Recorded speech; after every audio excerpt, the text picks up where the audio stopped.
નમસ્કાર, હું રમેશભાઈ ચિલ્લુ, જિલ્લા પંચાયત વિરોધ પક્ષના નેતા અને કોંગ્રેસનો પ્રવક્તા છું.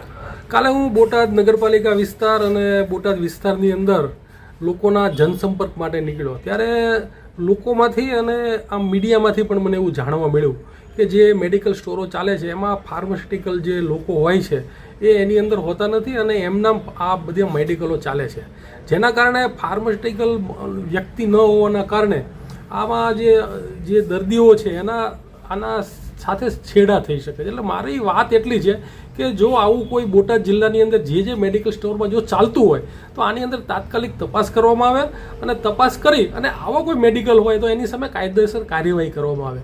અને ખાસ કરીને બોટાદની અંદર આની અંદર ડ્રગ્સ ઇન્સ્પેક્ટરની પણ કંઈ નિમણૂક નથી, તો મારી એ પણ સરકારશ્રીને આપના માધ્યમથી વિનંતી છે કે એક ડ્રગ્સ ઇન્સ્પેક્ટર બોટાદની અંદર નિમવામાં આવે, જેના કારણે આ બધી તપાસ કરી અને આવા કોઈ જે મેડિકલો ચાલતા હોય એની સામે કાયદેસરની કાર્યવાહી કરવામાં આવે એવી મારી માગણી છે અને એવી મારી રજૂઆત છે.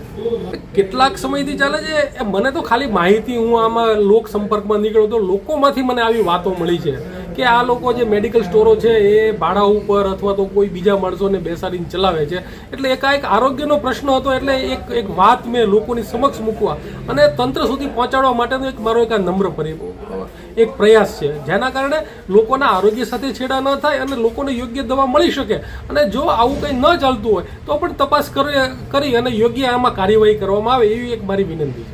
પૂછવામાં ગેરકાયદેસર જે મેડિકલો છે, જે ફાર્માસિસ્ટ વગર જે ચાલતા હોય તેમના વિરુદ્ધ કેવી કાર્યવાહી થઈ? આની સામે સાહેબ કડકમાં કડક કાર્યવાહી થવી પડે, કારણ કે આ સીધા લોકોનો આરોગ્ય સાથે જોડાયેલો પ્રશ્ન છે અને આરોગ્ય સાથે જોડાયેલો પ્રશ્ન હોય એમાં કોઈ જાતની બાંધછોડ કરી શકાય નહીં. આવા મેડિકલ સ્ટોરોને બેન કરવા જોઈએ, આવા મેડિકલ સ્ટોરોને દંડ કરવા જોઈએ અને એવું કામ કરવું જોઈએ કે લોકો આવા ફાર્માસ્યુટિકલ વગર કોઈ મેડિકલ સ્ટોરો ન ચલાવે એની માટેના સરકારે પ્રયત્ન કરવા જોઈએ.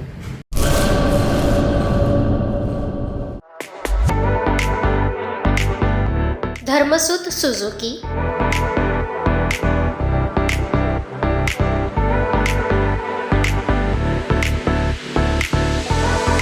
ધર્મસુત ઓટો લિંક LLP, 62 પ્રસાદી પ્લોટ, સંસ્કાર નગર, ભુજ, કચ્છ.